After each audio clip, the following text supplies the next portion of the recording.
Scott Peterson, you're in the market every day and see both investors and lender reactions. What are you seeing from investors? I think overall investors are struggling with the concept. I think some are more realistic as to the potential aspects of this happening, and certainly we've seen projects wait until November, particularly on the development side. I think you've also seen certain owners that are traditionally value-add buyers, so buy a project with the intention of renovating a 1970s or 80s product to make it nicer and better. There are certainly those that are not necessarily thinking it's going to pass or have an impact, and then there are some that are more particular about which cities they're buying in, and then there are some that are putting their business plans or any acquisitions on hold until November. So we've definitely seen an impact. I think the closer we've gotten to here in November, the more we all have made this aware. Not necessarily the concept even of rent control, it's really the details of what each of these propositions include, which is a lot more than just the term rent control. We've definitely seen that slow down, and I think one of the biggest changes in our business, which I think goes to not only these propositions, but also what's happening in California. We've seen the majority of our business and meeting clients from Southern California look elsewhere. So this year we'll close loans and financing in Seattle, Denver, Phoenix, Southeast, really all over the country, because you have owners in San Diego that know they have a great product and a great basis and not want to trade, and or the groups that are looking to now sell and trade into other markets. So I think that's been the biggest change over the last couple of years, and I think that's definitely been a bigger push this year for our business, where clients are saying I'm looking to sell in Southern California and go to some of these markets that have better job growth, better wage growth, which is better real growth. Also, Scott, are you seeing anything different in the way lenders are looking at these projects? And are they starting to wonder how they're going to underwrite these deals with rent control now? Potentially? Yeah, I think from a stabilized lender's perspective, it really doesn't have a large impact. If anything, it actually probably helps a permanent lender recognize the fact that they'll have more stable cash flow, at least in the short term. Obviously, no one's really thinking the long term of expenses growing greater than revenue potentially. So I would say from a lender standpoint, you haven't seen a significant input there.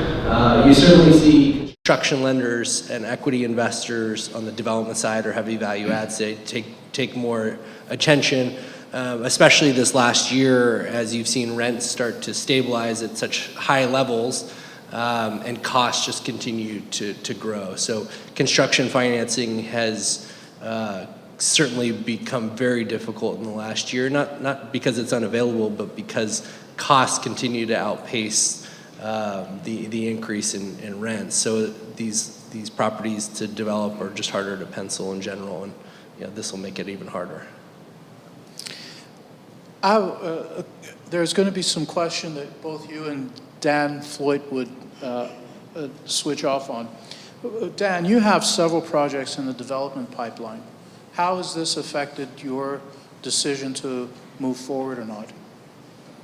So the projects I have right now, well, I just finished one in the county that I was actually able to build a B product, Alan. And the only reason I could build B is because it was a residual bankrupt site from the 08 recession. It took a long time to get through the process. I got a very attractive deal on the land, including the improvements and a great amount of the fees that were paid. And it was a 2-story walk-up. And I don't know how you could do any 2-story walk-up in the city of San Diego. It'd just be impossible. And so right now I have a project in North Park I'm excited about doing. And, I kind of agree with Alan on the city of San Diego. I think it'd be a stretch for us to get rent control in the city. I hope that's a stretch. So I'm plowing forward on that one. Now, that's land I've owned for 20 years. It's 150 units, and we can get in at a pretty reasonable price. But still, it has to be Class A. I have to get really large rents to make it work. It's so expensive to build. And the thing about development in the city of San Diego that I've found is there's just 1,000 ways to die. And you're working on a project, and you're spending money hand over fist, and the city just comes from nowhere and says, oh, guess what we found? It's really cool. You can't do 100, you can do 60 units. Oh, really? So, I mean, there's always something that they come up with that makes your project more expensive, more difficult to build, or you just can't do it. So the thing about the rent control, now I've built in National City. I built a small subdivision of single-family homes. I kept them all and rented them. I built a townhome subdivision. I still own them, and we rent them all. And I have a broken condo deal that I wound up with a whole project of condos. And I don't think I would build again in National City beyond the question. If you give me the site for free, I don't think you. I couldn't pencil it even on today's rents, let alone with this rent control ordinance. And when I read the ordinance in National City, all I could think of was, it works so well in Venezuela, why don't we do it in National City? You know? Except we get to own it, and some group gets to tell us how to run it. It's a pretty scary business. You know, I'm going to follow up with you, Dan. You're talking about your National City properties. Have you taken any actions over there? So, to me, one of the most vulgar things about the ordinance in National City is they roll your rents back. That's just the first thing they do, roll them back. So I decided, I really looked at it, and I thought, well, I looked at particularly in my condos, and my rents were a little low. I've been so busy working on my development deals that I haven't paid attention like I should on my rents. So I decided I'm just going to raise them. If they roll them back, so be it. But I did this with my homes and townhomes too. Let's get them up. Let's get them up to market. Let's push it a little bit. Because if it doesn't happen this time, they might bring it back again next year. So, and what's the worst they can do if I raised them anyway? They're going to roll them back. I'd rather just get them up now. So that's the one adjustment I made. I did a lot of soul searching on my buildings. Everything I have in National City, I bought during the recession, 08, 09. I built them. It was so inexpensive to build, and it was crazy compared to today. It just wouldn't make sense for me to sell without doing an exchange, and it's hard doing an exchange right now. It's just so hard to find anything to buy. So I decided I'm going to hang in there, and what the association asked for, you know, money for the funding of the fight, I just doubled it and sent them a check. And, you know, we're going to do door hangers with our renters down there and hope for the best.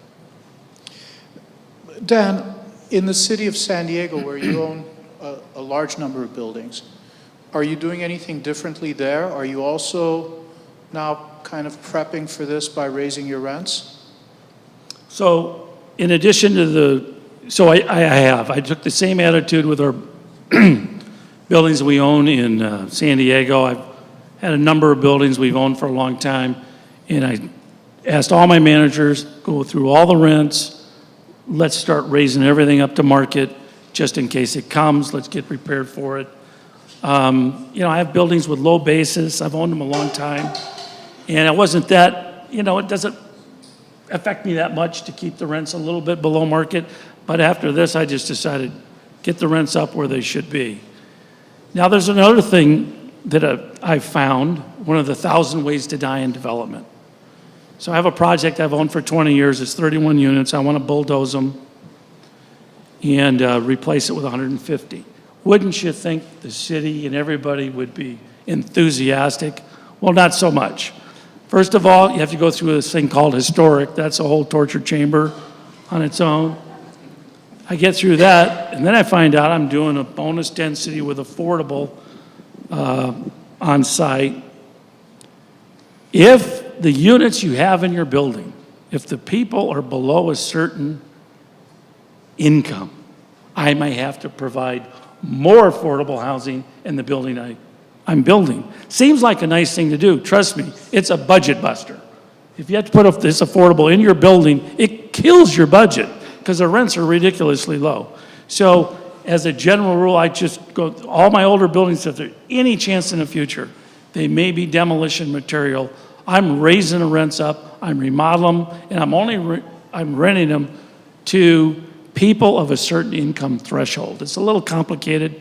You probably don't want to hear the details, but if you have buildings that you think are future potential demolition sites for higher density, look into it, make sure the folks living there are higher income. What I don't understand is why is the government doing this?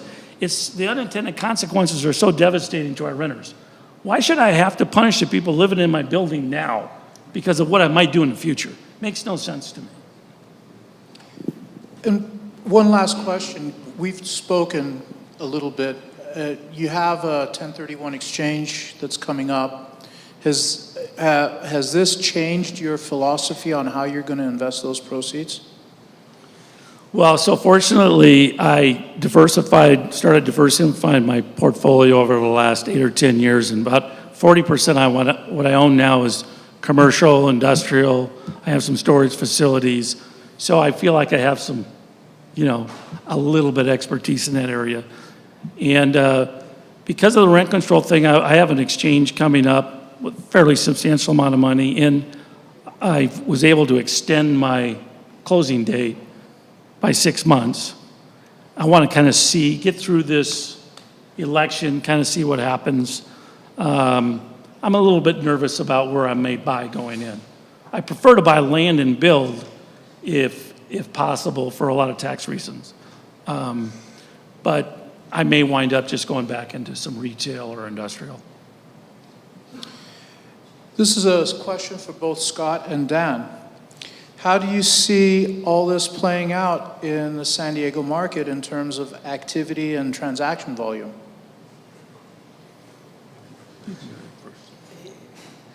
I mean, certainly on a development standpoint, you'll see slower activity from a value add activity of older properties trading. Certainly you'll see that slow. For newer properties, certainly, everything that's been said, leads towards, slower activity from a trade standpoint. For buyers, although you might see some people wanting to get out of San Diego and sell. So a little bit of grayness to tell exactly, what might play out. Are you going to have more sellers?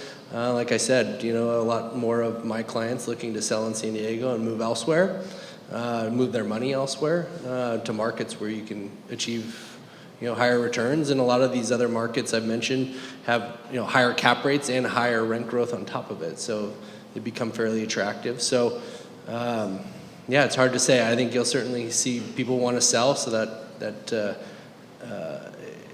that will increase activity, but the buying activity will not be there. So probably result in higher cap rates and, a different market than we have today. Dan, do you have any insight on that?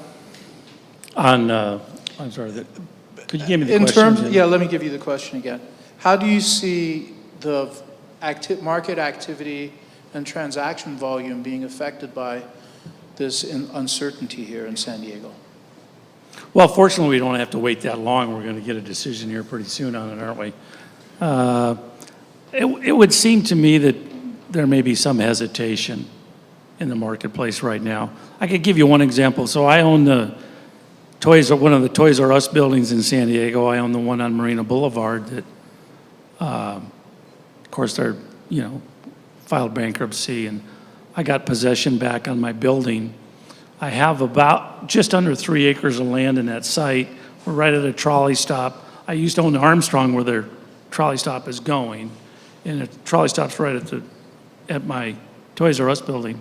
And so depending on what the city is going to do there, I looked at that as an apartment site, but with everything going, I think I'm going to probably wind up leasing it out instead of building. There's an example of the impact that this has had in a somewhat of a small way. But to me, I mean, if I'm going to buy it, I might hesitate a little bit for 45 days, see how this thing shakes out. Thank you.